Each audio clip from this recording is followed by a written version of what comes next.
Grand Prix y'Abahorandi aba arayitwaye rero bamwita Lando Norris. Uyu nguyu ni umwana w'umwongereza rero ntakina aba yongeye ku yindi imwe yari yaratwaye ubwo aba yinjiye mu mubare w'abantu batatu ari bo Lewis Hamilton, Max Verstappen ndetse nawe nyine Lando Norris bamaze byibuze gutwara Grand Prix irenze imwe muri uyu mwaka wa Formula 1. Rero ubu ngubu amaze gutwara ebyiri, Lewis Hamilton afite ebyiri, Max afite zirindwi. Ariko nyine ibyo ngibyo si cyo bisobanuye gusa, kuko ubu uyu Lando Norris nyuma y'uko yatwaye iyi Formula 1 Grand Prix yo mu Buholandi ibera ahantu bita Zandvoort, aho ngaho ni mu Buholandi, byahise bimwigiza imbere bihita bimuha amahirwe menshi muri sirikwi cyangwa se muri kuruse arimo ya shampiyona, kuko uyu nguyu ni umuntu urimo uracesinga Max Verstappen ku kintu kijyanye na championship, kuko ubu ngubu tuvugana asigaye mu tunota 70 twonyine. Nari babwiye umuntu uyitwaye abona 25 mu gihe iyo wabuze mu myanya 10 ya mbere ubona 0. No kuvuga ngo 25 ayitwaye inshuro zigera nko muri 3. Max nta kintu abona yaba yamaje kumwanikira. Urumva ko ni ibintu biri tight, ni ibintu bishoboka cyane. Ubu ngubu yarakaye. Rero tudatinze reka ahubwo twinjire mu buryo iyi Grand Prix y'Abahorandi yabaga muri weekend ishize yagenze, kuko ubwo urumva nk'uko bisanzwe yatangiye kwa gatandatu kabisa nibwo qualifying zari zitangiye. Rero biza kurangira muri qualifying n'ubundi nta gihindutse. Uyu Lando Norris niwe waje kubona pole position twarabisobanuye nyine, ubwo ne witwaye neza kurusha abandi muri qualifying bihita bimugira umuntu agomba gutangira race. Imodoka ye yicaye imbere y'izindi zose, ubwo abandi bakaza bamukurikira bashaka uburyo bamucaho.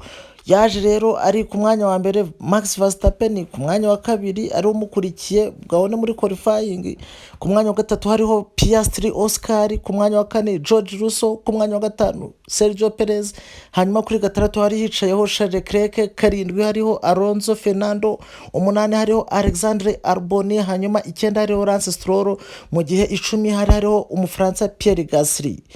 Iyi top 10 mwabonye ko atarimo Lewis Hamilton. Ahangaha Lewis Hamilton byaragiye yisanze ku mwanya wa 15 muri qualifying, mu gihe Carlos Sainz nawe ni umushoferi w'umuhanga utwara Ferrari yari yisanze ari ku mwanya wa 11 gusa. Nuko nguko rero qualifying zaje kuba zigenda. Ubwo ngubwo Lewis Hamilton birumvikana yuko yagombaga gushaka uburyo yava ku mwanya wa 15 akaza kare umwanya wa hafi, ariko icyari cyitwetezwe cyane ko ari ukuvuga ati Max Verstappen uri wabo mu Buholandi aremera kuguma ku mwanya wa kabiri, kuko amaze hano ko atwara Grand Prix ya hano mu Buholandi amaze kwitwara imyaka 3 yikurikiranye. Rero turavuga reka turebe ubuseriye bwa Lando Norris n'ibiri pole position ari buze kwigumaho cyangwa se niba bari buze kuba bamupangurura. Hanyuma tukaza kuba tuvuga ati ese Piastri araza kubasha byibuze nawe gupangurura Max Verstappen kugira ngo abashoferi ba McLaren baba bari imbere, bityo byorohere umwe mu bashoferi ba McLaren kuba yazatwara championship muri rusange y'aba driver, no kugira ngo McLaren nayo izatware championship y'amakipe. Ibyo byose rero ni ibintu twinjiranye Zandvoort ku cyumweru dufite amatsiko tuvuga tuti iyi race nayo igomba kuba iri muri race z'imiro. Navuga ati izi race 10 imwe imaze kuvaho, hasigaye 9 zose ni umuriro umuntu urimo urazirata. Ubwo ngubwo ntabwo nzibye. Ubwo qualifying ntizirangiye kwa gatandatu ku cyumweru tumanutse Zandvoort mu Buholandi tugiye muri race rero nyirizina nkuko yakabaye. Race rero irabaye, Lando Norris ari imbere, inyuma ya hari Max Verstappen. Muri Formula 1 arakanshaka kubabwira akabamo bita ngo ni reaction.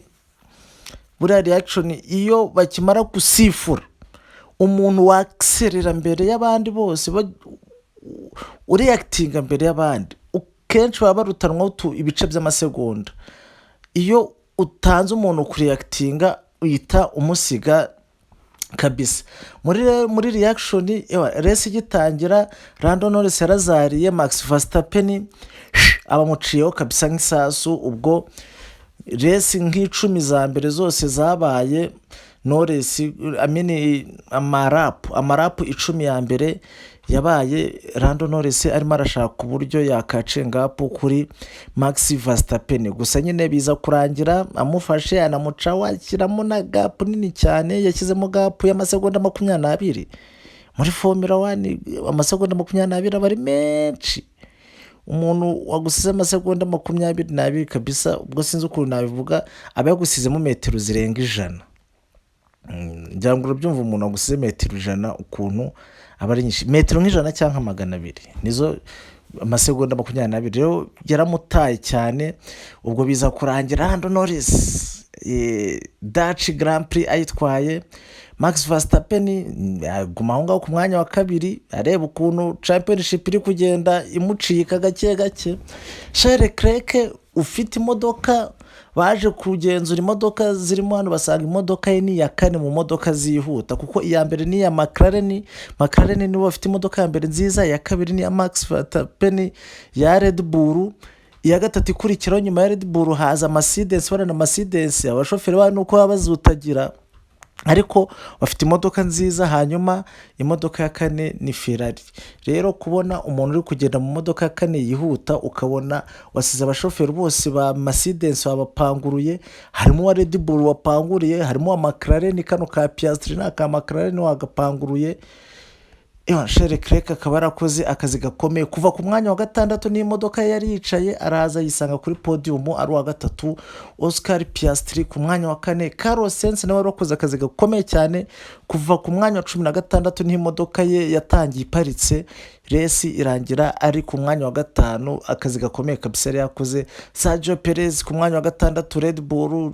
George Russell wari watangiye ari ku mwanya wa 4 aza gusoza ari ku mwanya wa 7. Lewis Hamilton nawe wakoze akazi katoroshye kuba pangura abantu 6 bose kuva ku mwanya wa 14 ku mwanya wa 15 aza kwisanga ku mwanya wa 8 resi irangiye. Ni akazi kanini kabisa yari yakoze, ayo manota ni nawe arayatahana. Pierre Gasly umufaransa utwara Alpine abona umwanya wa 9. hanyuma Fernando Alonso uyu ni umwespanyol utwara Aston Martin aza afunga top 10. uyu ni wabonye inota rimwe rya nyuma. Mbibutsa yuko Lando Norris muri Formula 1 utwaye resi bagwa mu minota 25, ariko iyo wagezemo n'icyo bita fastest lap baguha irindi nota rimwe ry'inyongezo nk'umuntu wakoze lap yihuta kurusha abandi. Bahise mugrantinga inota ry'inyongezo, ataha mu byishimo avuga uti wowe Max wonda kuyora. Dore nuko rero driving standing ise igenda. Max Verstappen afite 195, Lando Norris 125, harimo gap y'amanota 70 muri resi 9 zisigaye, amasiganwa 9. aya manota 70 ni amanota make cyane. Tubigeranye muri football ni nkuko mwamusiganye imikino 9, ikipe ikabikurusha nk'amanota 3 gusa cyangwa nk'amanota 6. ayo ni amanota ashobora kuvamo. Kandi none ikiza cyo muri F1 no nta munsindiri ribamo, wowe umushoferi ugomba kumupangurura ukamurusha, hanyuma bikaba birarangiye, nta wundi muntu ugomba kugukora akazi. Urabona ko Lando Norris akurikiraho ufite amanota 125. Charles Leclerc arasa nk'uwasigaye 192, yibakurusha amanota 103 busa nk'uwasigaye. Piastri n'ukurikira wa 4, Carlos Sainz wa 5, Lewis Hamilton wa 6, Sergio Perez wa 7. ubwo ni ranking. Hanyuma George Russell wa 8, Alonso Fernando no wa 9 we na mugenzi we Lance Stroll wa 10 mu kadomo. Nuko nguko driver standing ihagaze, nuko nguko rero iba yahagaze. Mbibutsa yuko ubwo ngubwo nibyo ngibyo twavuga kuri noza kuri Grand Prix nyine y'Abahorandi. ni icyo ngicyo yasize. ubu ngubu bavuye ngaho bagiye gukurikiza aho bita mu Butaliyani Monza, bahita iyo circuit yabo bayita Autodrome Nazionale Monza, niyo bazaba barimo ku cyumweru. ubwo guhera kwa 5 nyine kugeza ku cyumweru niho bazaba barimo barikaraga. naho ni drama gusa. ubu F1 yageze muri drama, buri weekend ni drama, buri weekend ni drama. ubu nta kuruhuka ubu ngubu. ariko mbibutsa yuko ubwo aba bantu bari mu Buholandi na kaka Formula 1 k'abagore karimo, uyu mwana bita Abin Puring, uyu ni umwana w'umwongereza ufite imyaka 21. Abagore bo bakora amaresi abiri. Abi Puring rero yaje kuba atwara resi ya mbere. Abi Puring atwara ikipe ya Alpine y'abagore, ni umwongereza, ni akana gatoya cyane k'agakobwa kabisa.